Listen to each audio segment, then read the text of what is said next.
Hello everyone and welcome back to the HO Scale Willow Creek Industrial Spur for the June 2025 layout update. The month of June has seen a couple of little bits and pieces getting done.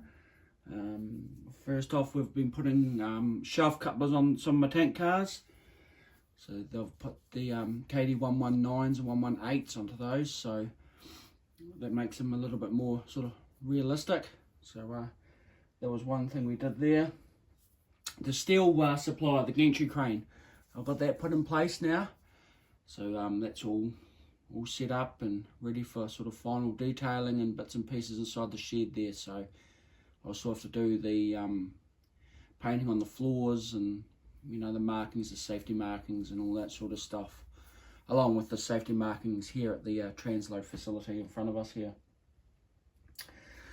I had looked at doing an expansion of the layout.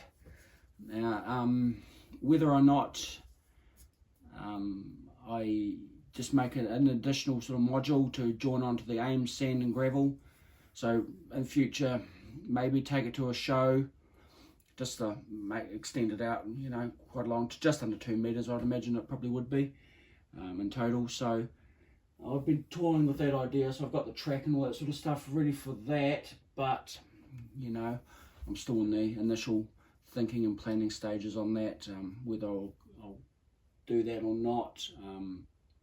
Yeah, like I said, I'm still in two minds about that. So if you got any questions about that, just let us know. And as far as questions go, what do you guys want to see on the channel? I know I feel it tends to get a little bit boring sometimes of showing the same sort of things, but what do you guys really want to see? Do you want to see operations? Do you want to see painting? Do you want to see coupler changing out? Scratch building? What do you guys want to see? Put a little comment in the comment section there, and I'll see what I can do. As I've been kept saying, winter's arrived here in New Zealand, so I don't really tend to come in here very often.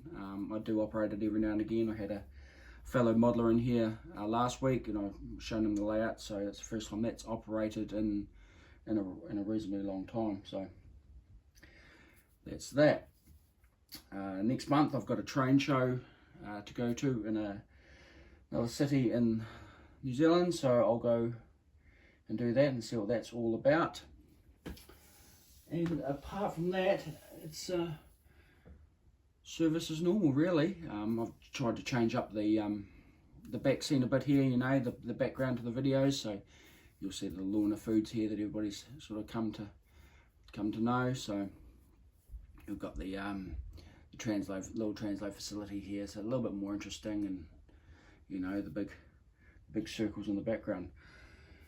But yeah, like I said, you know, give us some feedback and see where I can go from that. We'll see what I can do for future videos.